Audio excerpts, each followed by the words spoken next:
اردو کے پروگرام سے عربی میں خوش آمدید. ہمارے لندن اسٹوڈیو سے میں ہوں شفیع نقی جامعی. پاکستان کی تاریخ کا ایک اہم فیصلہ. احتساب عدالت نے ایون فیلڈ ریفرنس میں سابق وزیر اعظم میاں نواز شریف کو 10 سال اور ان کی بیٹی مریم نواز کو 7 سال قید کی سزا سنائی ہے.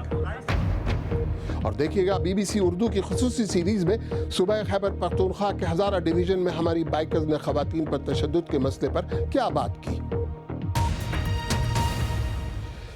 اسلام آباد میں ایون فیلڈ ریفرنس کی سماعت کرنے والی احتساب عدالت نے ایک اہم فیصلے میں پاکستان کے سابق وزیر اعظم میاں نواز شریف کو 10 سال قید بامشقت، ان کی بیٹی مریم نواز کو 7 سال قید، جبکہ داماد کیپٹن صفدر کو 1 سال قید بامشقت کی سزا سنائی ہے. جبکہ نواز شریف کو 80 لاکھ جبکہ مریم نواز کو 20 لاکھ پاؤنڈ جرمانہ بھی ادا کرنا ہوگا. مسلم لیگ نون کے صدر شہباز شریف نے اسے ملک کی تاریخ کا سیاہ ترین فیصلہ کہتے ہوئے مسترد کر دیا ہے.